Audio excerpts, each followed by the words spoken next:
Everyone's so full of aloha, it's hard to stop hugging each other, isn't it?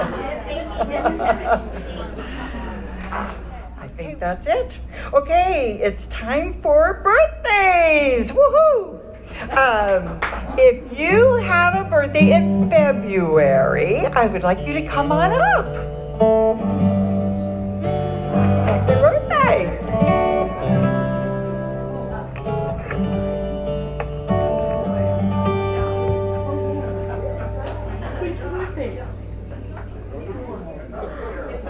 We have several February babies.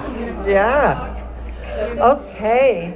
We would like you to tell everyone your name and what day in February is your birthday. Doc Halliday. What day is your birthday? February the... I was born on Ash Wednesday. A few years ago. Okay. February 10th. Okay. Sandy Sheasley, February 19th. Rev Deb, February 19th. Chuck Cover, February 2nd. Maria McMahon, February 24th. Kayla Harvey, February 20th. Okay, we're gonna sing. Happy birthday. Happy birthday to you. Happy birthday to you. Happy birthday to you. Happy birthday to us. God bless you now. God bless you now. God bless you.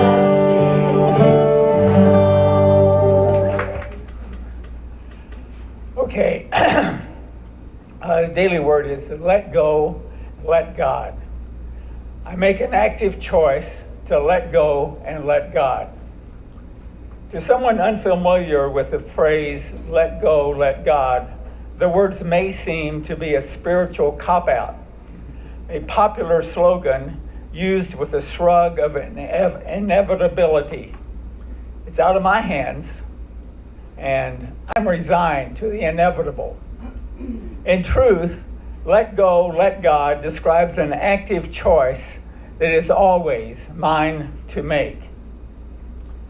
I let go of all attempts to make choices based solely on input from my ego mind's sense of personal obligation. It simply isn't true that I must personally find the answer to every question. I let God by choosing instead to trust the indwelling presence that is my true identity, opening my heart to love-centered guidance and quiet power. And the verse is from Philippians 4:6. Do not worry about anything, but in prayer and supplication with thanksgiving, let your request be made known to God. And now, if you'll say the affirmation after me, I make an active choice to let go and let God. And now I invite you to visualize our sanctuary as a beautiful heart. And let's see this heart moving in and around and through each one of us. And it's growing and filled with all that love that we have for ourselves and each other. And we see it filling this room, moving back into Sunday school with Kayla and our children. And just allow this heart, your heart, to be filled with love, filled with caring and compassion that we have for ourselves and each other. And in these moments, as we let this love grow, if you know of anyone in need of prayer, see them in our heart. And if you know of any circumstance in your world, in our world, in need of prayer, see them in our heart as we say the prayer for protection. The light of God surrounds us. I am the light of God. The love of God enfolds us. I am the love of God. The power of God protects us. I am the power of God. The presence of God watches over us. I am the presence of God. Wherever we are, God is, and all is well.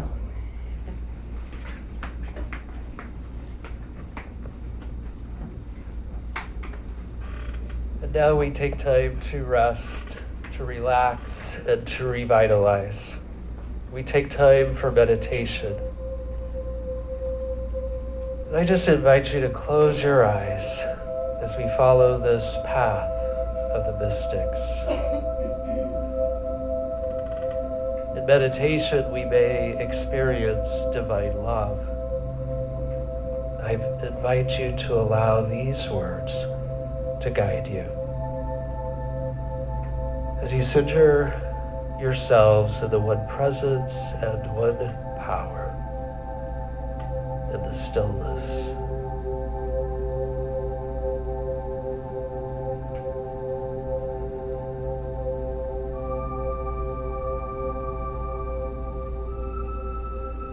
My love is grounded in the divine. My love is grounded in God. The substance of the divine itself supports me. I relax into the loving energy of this place.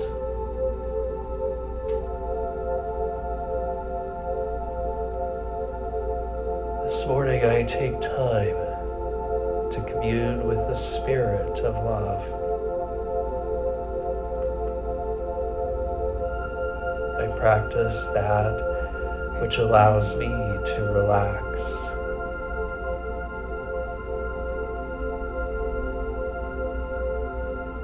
So I let go of any tension in my body. I breathe in deeply.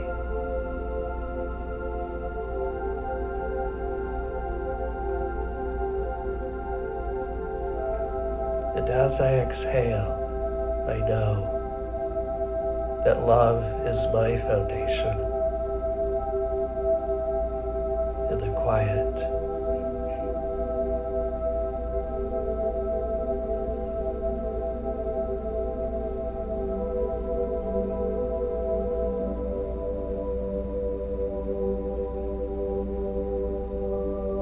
I build a firm foundation of love. I build a firm foundation of love. I let go of that which is not love.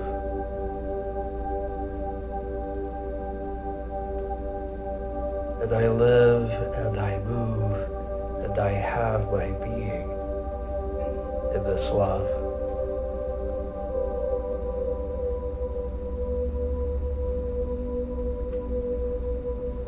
I am attracted to all that is best for me. I breathe in and out.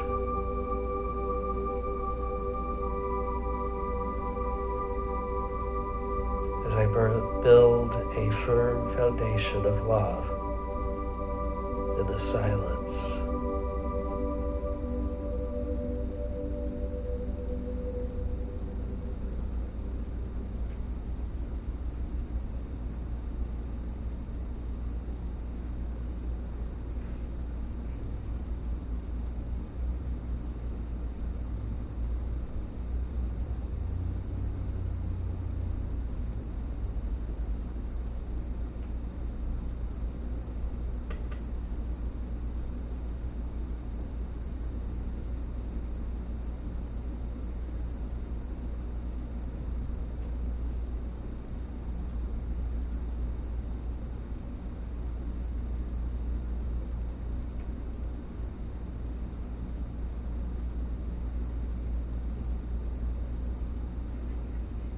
I show my love in meaningful ways. I show my love in meaningful ways.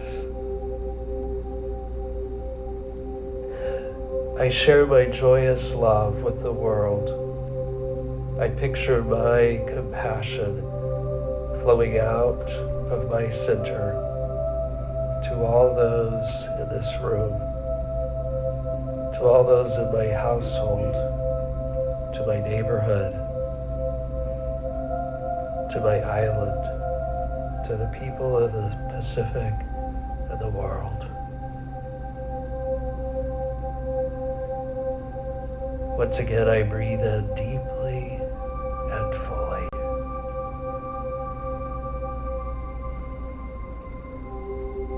And for this time of connection with the one love, I feel so grateful.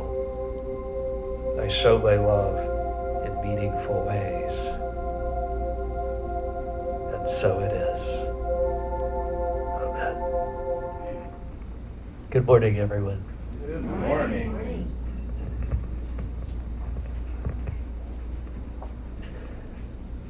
Rick Fillmore dreamed big and built a city on a foundation of love. As the middle son of Unity's founders, Rick Fillmore carved out a unique role for himself in the Unity movement as an artist and a visionary. Unity was born in Kansas City, where I moved from. And decades ago, Charles and Myrtle Fillmore began praying with people, teaching classes, and publishing books and magazines in Kansas City. And then the organization bought a farm, and Rick Fillmore thought it was a good place to build a city.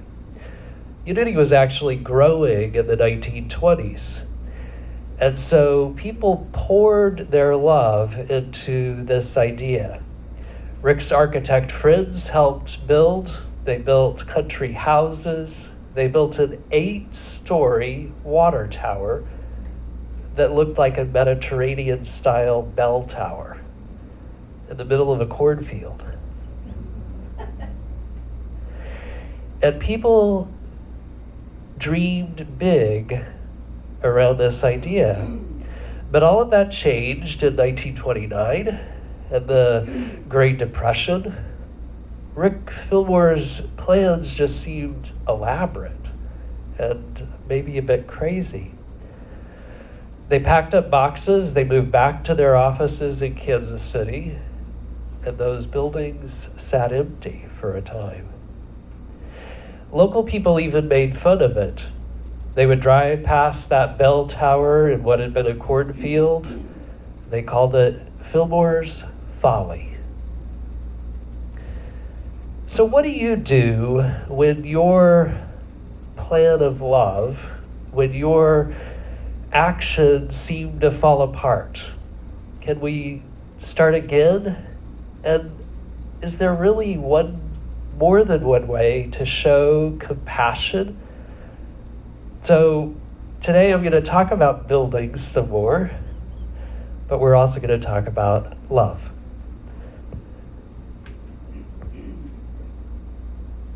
This morning our topic is actually building a firm foundation of love.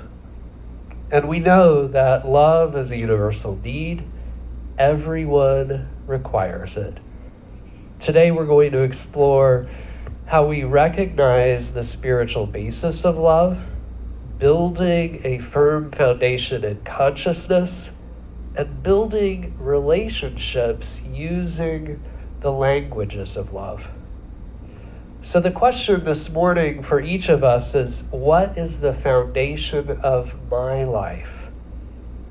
And I just invite you to affirm with me. I build a firm foundation of love. I show my love in meaningful ways. Together, I build a firm foundation of love. I show my love in meaningful ways. So Rick Fillmore could have felt very disappointed when construction stopped, but he was still dreaming. Through the 1930s, he kept drawing. He kept drawing pictures of this magnificent city. and the buildings that would be built. And in the 1940s, people were ready. Unity people from around the world poured their love into this idea and sent in their love offerings. And that city was built. There were artists who painted murals, stencils. There were construction workers that built fountains and farmhands who built elaborate gardens. There were chapels for the prayer workers. And people still come to see that bell tower that was once in a cornfield. Some of you have been there. Today we call Rick City Unity Village, Missouri, and it's the headquarters of the Silent Unity Prayer Ministry and the connection to all of the Unity churches in the world. I actually had the opportunity, some of you know, to work at Unity Village. I worked in the archives and I took care of Rick's architectural drawings and many, many other amazing things. Unity Village is a place with unique architecture and historic architecture. So humanity's desire, imagination, and will created some of the world's greatest buildings. Think of those: the Parthenon, Angkor Wat, the Great Wall of China, Chartres Cathedral, and the pyramids. Architecture began, though, with a very simple premise: the basic need for shelter from the elements. But over centuries, buildings took on new meanings and beauty. There were flying buttresses and stained glass windows, harmony and proportion. But here's a key: all buildings must require a foundation or support. And today, we can build on love. So what do we mean by a foundation of love? Well, a basic understanding of love is a desire, an affection, or a general attachment to something or something. We can love flowers, we can love ice cream, we can love a new house, but of course we can love other people as well. Based on our senses, our desire is using our power of love. Doesn't mean all desires are loving, but desire uses the power of love. So let us also recognize a spiritual basis for love. Love is the pure essence of being itself, what we might call God, and so it's in each and every one of us. Each of us possesses the divine power of love, perhaps the greatest power of all.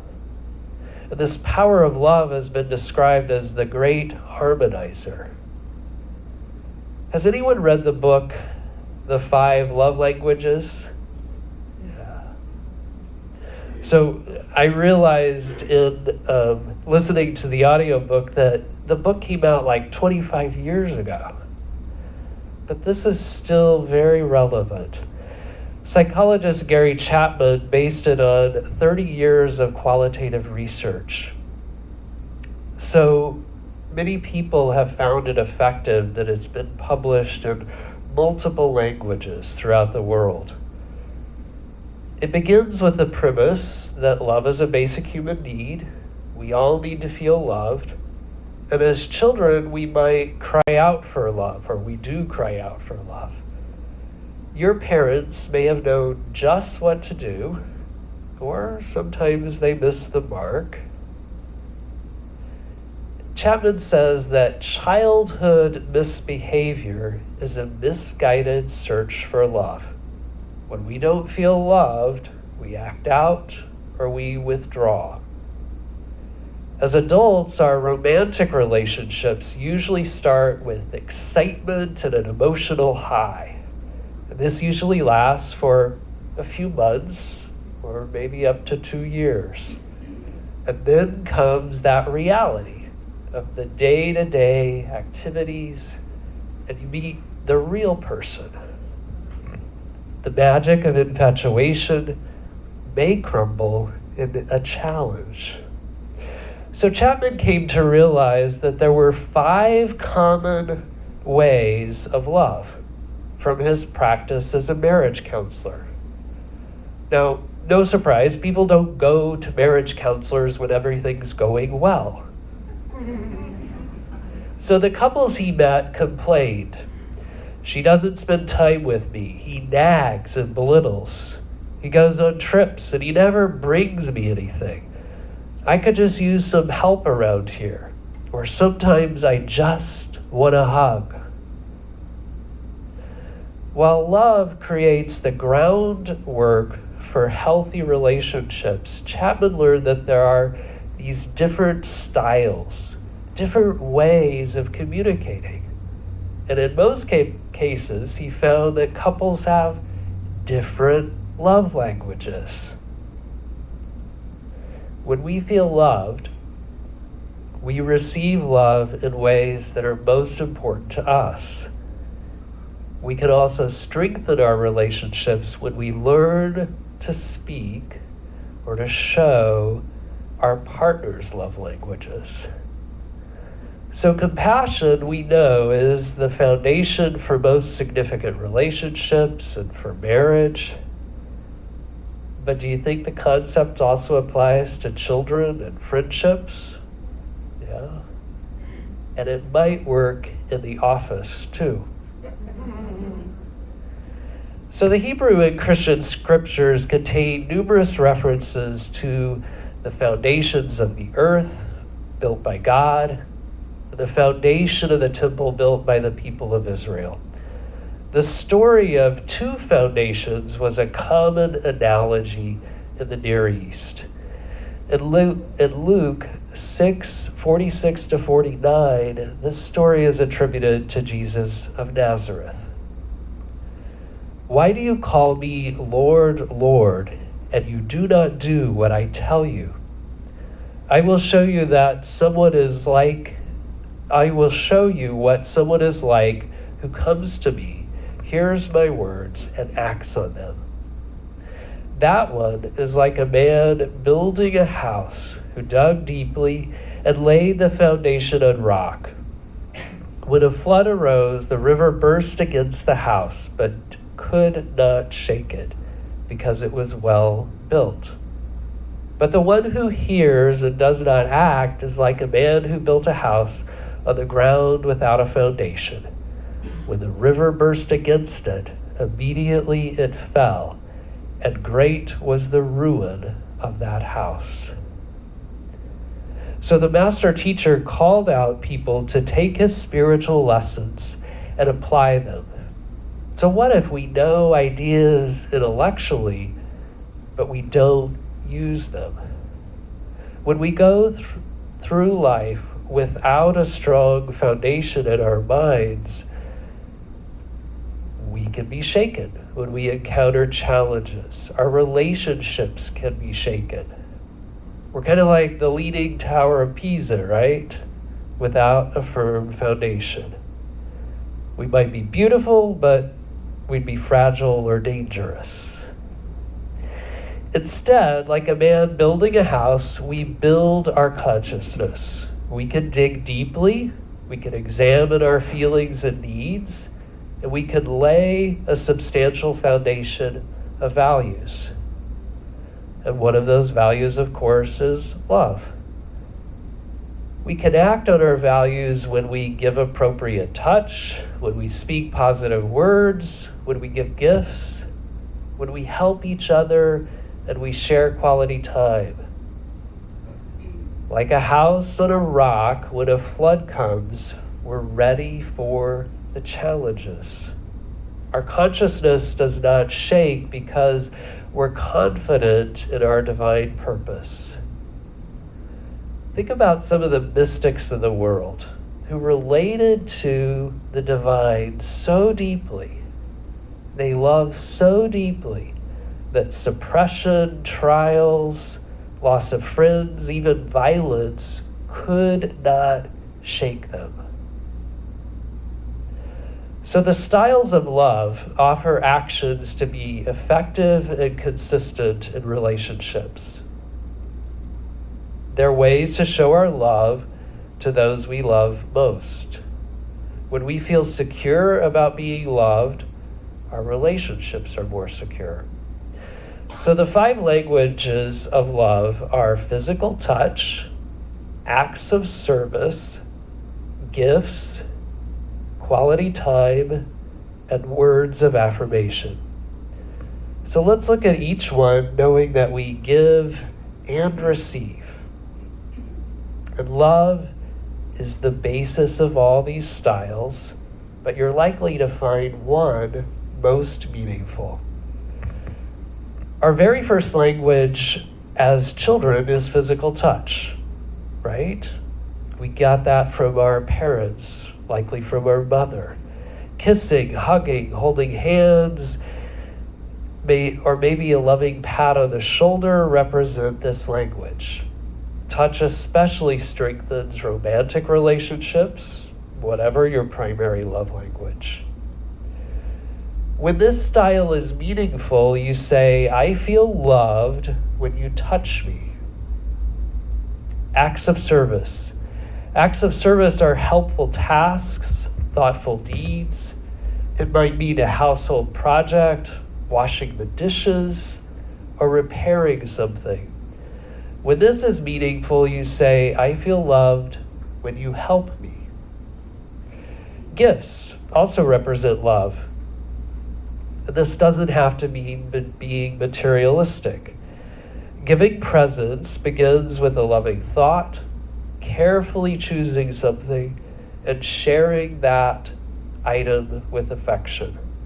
It could be free, a card, a scarf in your color, or a special meal given with love. And so in this, you're feeling, I feel loved when you give me gifts.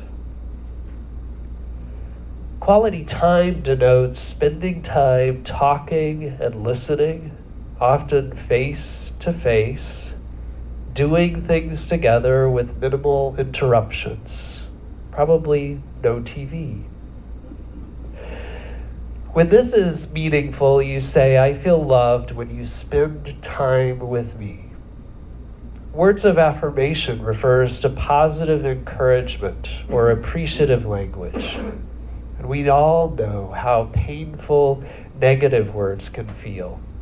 Hearing positive words actually activates motivational centers in the brain. And so there are many ways to share positive words. You're a wonderful listener. The way you did that really worked.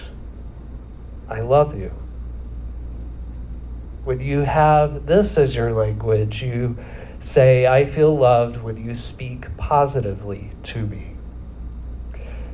So I really encourage you to look at this concept. You could go find it on the internet or read the book. We can build a foundation by exploring love further. We all use aspects of these 5 styles, but we primarily prefer one way of communicating, and we primarily feel emotionally connected when we're sharing in the language that's comfortable to us. We can also learn to express ourselves in someone else's style of compassion. So will you affirm with me again?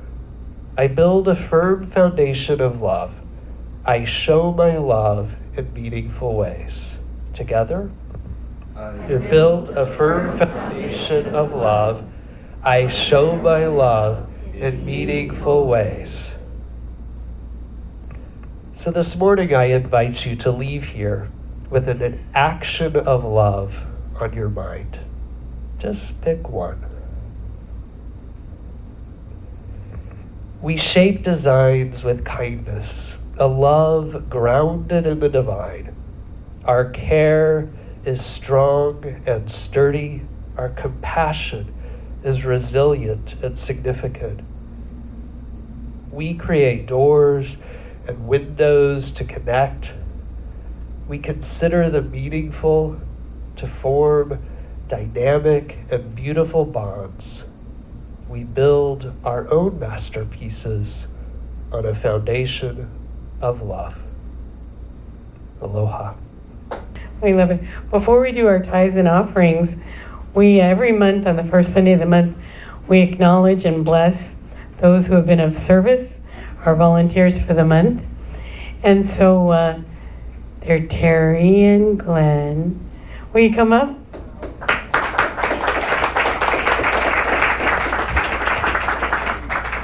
You know, you read the bulletin, I know you did.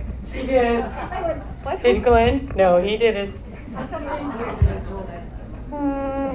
Yes. But I thought there were two answers. There's another Terry and Glenn. Oh, you're so funny. Anyway, so they're leaving us pretty soon and going back to Wisconsin. yes, Wisconsin. But not now. Not now. Not till April. Not till April. But you know, things are really happening for them. They sold their condo. They got a place to live. They got a place to live over there. It's just amazing. So it's really flowing for them. So we're happy for them. And they're both love this ministry. They love the serving. So you have anything you want to say? Well, I mean, this is the best. This is the best church I've ever been into. And I've been in churches since birth.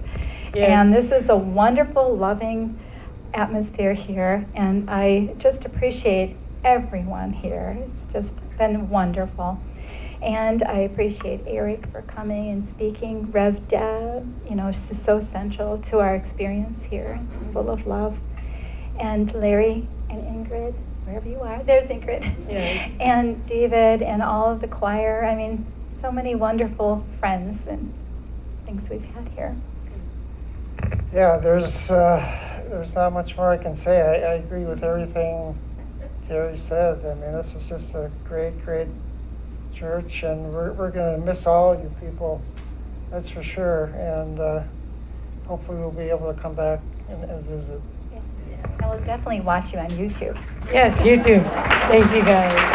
Thank you.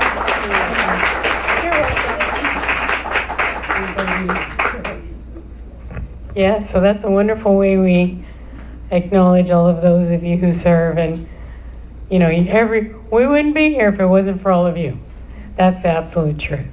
So this ministry is, you know, started in 1986, 87. And so we're still here. It's an awesome thing.